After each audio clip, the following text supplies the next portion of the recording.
So you have probably heard the news by now that Kyle Rittenhouse has had the rifle destroyed, or it's going to be destroyed by the Kenosha Police Department.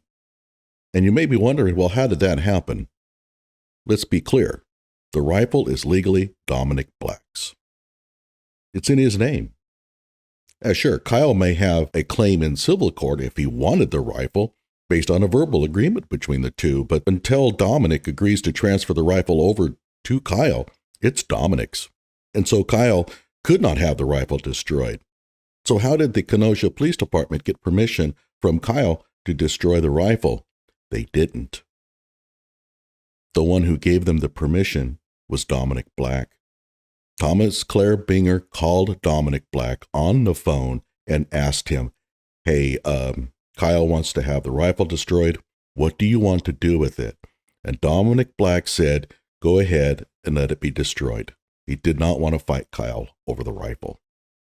And he deserves a truckload of credit for that. I would have fought for it. and why? Well, a lot of people have been speculating about the value of the rifle. I have it on good information that the rifle was worth around $2 million. Yes, $2 million. So Dominick giving up the rifle to be destroyed was a pretty big move on his part. And he should be credited for it.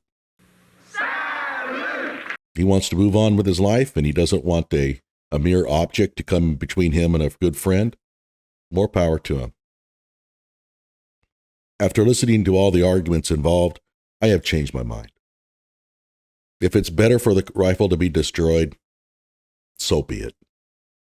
Yes, there is a loss here. It's a historical object, but it's the way it goes. And by the way, Mark Richards, you're an asshole. Because when they asked Mark Richards about this issue, here is what he said. Can you explain why Kyle Rittenhouse was so insistent about destroying or having that gun destroyed? What was his reasoning? Because there was dual claims to the gun, and we did not want the gun being returned to Dominick Black and then having him sell it as Kyle Rittenhouse's gun. By the way, there were never dual claims to the gun. Dominick Black never said anything about wanting his gun back, as far as I know. If anybody can find evidence of that, I would like to hear it. Like has happened in other famous cases, we didn't think anybody should profit from it, and we wanted it destroyed. So in other words, that evil Dominick Black would have taken his hands on that and said, oh, I can't wait to sell this rifle and make money off of the people that Kyle Rittenhouse shot. Give me a break. Dominick was the one. Again, it's really important to understand, it was Dominick who agreed to go ahead and let the court destroy the rifle, not Kyle Rittenhouse. But Kyle is getting all of the credit. To be honest, I think both boys deserve credit on this account. Mark Richards always tells it like it is. It's always interesting talking with him. And there was a lot to talk about there. You heard him talk about with regard to the gun, that they didn't want Dominick Black getting that gun back and then selling it, saying, hey, this is Kyle Rittenhouse's gun, and you know, making a pile of cash off that. And just so we are clear here, Dominick Black is the friend of Kyle Rittenhouse's who purchased the gun for him. So the gun was really in his name. So under the law, that was not Kyle Rittenhouse's gun, technically. It was Dominick Black's gun. So why is nobody talking about how the police department are going to be allowed to destroy the gun? Does that make any sense at all? If it's Dominick Black's gun legally, then Dominick has to approve this, but nobody even mentions it. Because Kyle had given him the money to purchase it. So it would have legally probably gone back to Dominick Black, and they wanted it destroyed. So let's start there, guys, if you would. Eric Newmark, I'm wondering what you think of what we just heard from Mark Richards and the fact that that gun will indeed be destroyed. I do think it was a very mature decision on the part of Kyle Rittenhouse to destroy the gun. The original request was that the gun be returned to him for the purpose of destruction, which didn't make a whole lot of sense. The authorities in Wisconsin are in a better position. And by the way, again, no mention that it was a mature decision on the part of Dominick.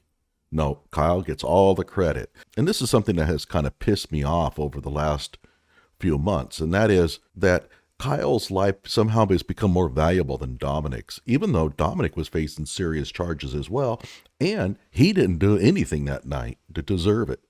To destroy it, I do find it interesting how they're going to dispose of it like Osama bin Laden into the ocean. They're going to destroy it on camera. Didn't make a whole lot of sense to me. And videotape but I it. do think, and videotape Right. it so that everybody's sure what happened to the gun. But I do think that's the right decision, that the gun shouldn't be used for anybody's financial or political gain. And obviously a super unfortunate situation. You know, the whole idea, oh, it's so silly, they're going to destroy it on camera. The gun is worth about $2 million. Yeah, if you're going to have a decision to destroy it, you'd better get proof of that. Otherwise, guess what? The gun surfaces in 10, 15 years on the black market. And what happened to the gun that they thought they destroyed? Well, that was probably not the same rifle. So yeah, I don't blame the parties involved for wanting proof of destruction. And on the video, they had better show a close-up of that serial number before they destroy it. Because I'm guaranteeing you, it would not be hard to find a rifle that looks identical. Another asshole is Tim Pool, who went on a show and called Dominick Black all kinds of names. Coward, traitor. Those comments didn't age very well, did they? The truth is, Dominick Black went on the stand, didn't give Thomas Claire Binger what he wanted in terms of convicting Kyle for serious homicide charges.